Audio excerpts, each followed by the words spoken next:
que é importante, professora, ter a formação na educação infantil?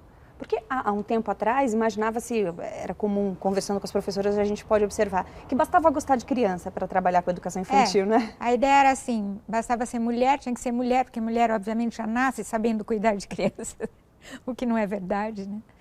E a segunda ideia era que era alguma coisa que você trazia do âmbito doméstico, né, alguns saberes que você traz do âmbito doméstico que simplesmente você aplica para as crianças, principalmente na creche. E havia essa ideia ainda existe hoje na cabeça de muitos prefeitos, de muitos secretários de educação, continua a vigorar essa ideia, né? Porém, isso não é verdade. A primeira coisa que não é verdade é o seguinte: primeiro, não é verdade que todo mundo nasce sabendo ser mãe. Já visto alguns exemplos que nós temos visto aí no jornal, né? Também é preciso aprender a ser mãe, né? E a segunda coisa é que é muito diferente você educar uma criança num ambiente doméstico e você educar um grupo de crianças num ambiente coletivo como é o ambiente da creche ou da pré-escola, onde você tem adultos convivendo com outros papéis, né, com outras funções e grupos de crianças, ou seja, não é mais uma criança ou duas ou três, mas são grupos de crianças. E com objetivo educacional. Então, essa questão do objetivo educacional também é alguma coisa que você acrescenta, né? Porque a criança não vai para a creche ou para a pré-escola só porque ela não pode ficar em casa ou porque não tem ninguém para cuidar dela em casa. Ela vai supostamente porque isso vai acrescentar, né? Vai complementar uma educação na família, abrindo outras possibilidades, outros horizontes de sociabilidade, de aprendizagem, de conhecimentos, de experiências que ela não tem em casa. Então existe um valor a mais aí que está sendo colocado e para isso é preciso ter uma competência, é preciso saber fazer isso. Por isso que se exige hoje uma formação. Então hoje a gente tem uma situação que a gente exige, estimula, oferece curso para as professoras que não têm essa formação, adquirirem a formação no nível superior no curso de pedagogia, só que ela termina aquele curso, ela tem um diploma de pedagogia, mas ela não tem os conhecimentos necessários para que ela seja uma boa professora de educação infantil. Então nós estamos nesse ponto. Não é que não acrescente nada o curso de pedagogia, óbvio que acrescenta, né? Primeira coisa, o curso superior ele dá um diferencial na formação dos professores. A pessoa lê melhor, escreve melhor, adquire uma outra visão de mundo, e quanto a isso não há dúvida. E as pesquisas têm mostrado isso quando mostram os resultados melhores com as turmas de crianças que têm uma professora de nível superior em relação àquelas que têm uma professora de um nível educacional só secundário, por exemplo. Mas acontece que o curso de pedagogia ele precisaria se especializar mais, precisaria ter algum tipo de organização que permitisse que, por exemplo, o professor de jovens e adultos aprendesse o que é específico num curso de jovens e adultos e como trabalhar com jovens rebeldes que saíram da escola, que têm outros valores, com adultos já mais velhos que não tiveram oportunidade de ir para a escola quando eram jovens. Ou seja, então, existe toda uma especificidade das várias carreiras que são possíveis a pessoa acessar com o curso de pedagogia. E na educação infantil há uma especificidade muito grande, né? Principalmente na creche com crianças menorzinhas. E os cursos de pedagogia não dão conta de prepararem as professoras para isso. No dia a dia, na prática, no cotidiano, com os desafios que aparecem, o professor, mesmo o mais bem formado do mundo, ele vai mobilizar, na hora do vamos ver, ele vai mobilizar vários tipos de saberes. Ele não vai só mobilizar o saber especializado que ele adquiriu na universidade. Ele vai mobilizar a experiência que ele teve quando ele era aluno, a experiência dele como filho numa família, a experiência aquelas conversas que ele tem no corredor com os outros professores, as imagens mais tradicionais que existem da relação professor-aluno, tudo isso vem à tona no momento do professor fazer frente a um desafio.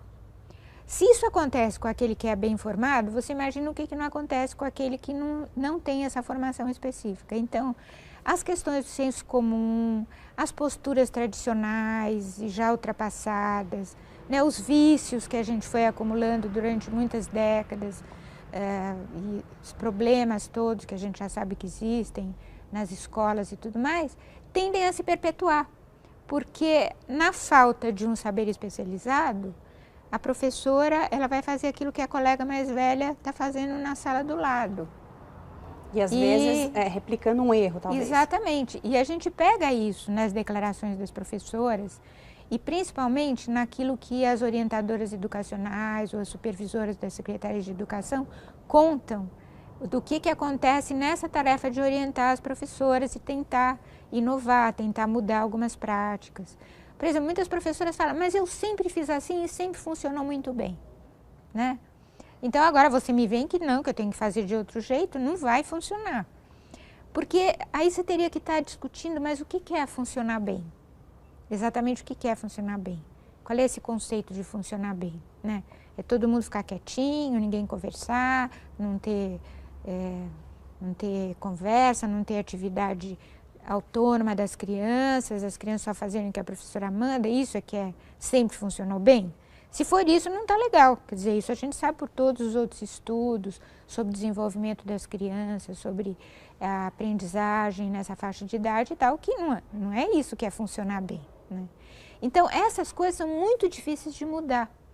Agora, se a pessoa nem no seu curso de formação inicial, ela aprende coisas como psicologia do desenvolvimento infantil, o que é próprio de uma criança de 1 ano, de 2, de 3, o que é característico daquela faixa etária, se ela não aprende, por exemplo, como trabalhar, não é, movimento, como trabalhar música, como trabalhar conhecimento da natureza, conhecimento do mundo, como trabalhar a construção de relações democráticas no relacionamento entre crianças e adultos. Se ela não aprende como fazer isso no curso inicial, ela vai estar mobilizando aqueles saberes do cotidiano do seu senso comum, que nem sempre são os melhores possíveis naquela situação. Então, hoje a gente tem essa situação, a gente já tem um progresso em relação ao diploma que a professora tem, já tem o diploma, tem lá o canudo, né? Só que o que ela aprendeu que lhe deu direito a esse canudo? Aí que nós estamos, nesse ponto que nós estamos. E nós também percebemos, e isso se você conversar com qualquer pessoa da área, as pessoas vão te dizer isso, que então você consegue experiências muito interessantes quando você tem uma assessoria, uma supervisão muito próxima do trabalho das unidades de educação infantil. Digamos, vai lá o pessoal do Instituto Avisalá, ou qualquer outro, estou citando esse, de memória, e dá uma assessoria para aquelas creches e incentiva as professoras a fazerem várias atividades, mostra como faz, leva materiais, leva vídeos, faz discussões em grupo, etc. Muda, sem dúvida. Somente como não existe essa autonomia e esse saber que já está integrado na personalidade do professor, aquela assessoria vai embora e tudo tende a voltar ao que se encontrava antes da assessoria estar lá. Isso é uma constatação geral na área, né?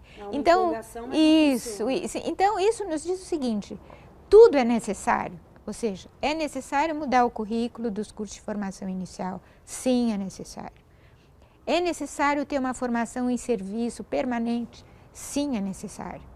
Como deve ser essa formação em serviço? Ela deve ser no contexto, ou seja, ela deve ser na unidade, impregnada no cotidiano da professora. Não é ser um curso que você vai lá na PUC e assiste uma vez durante as férias e não volta nunca mais. As reuniões semanais entre os professores e a coordenadora pedagógica. E tendo sempre um olhar externo que vê mais o conjunto e que problematiza e que ajuda as professoras a irem problematizando e irem trocando experiências, irem mudando a sua prática, né? E é preciso ter uma supervisão das secretarias de educação que seja uma supervisão atenta a esse plano pedagógico, porque geralmente a supervisão ela é muito mais voltada para as questões burocráticas, de organização, de registro, por exemplo, se tem registro de presença, se as listas de matrícula estão bem organizadas, se as professoras fizeram o seu planejamento escrito, se tem lá no papel. Geralmente isso, as melhores secretarias, né, as mais bem organizadas, fazem isso.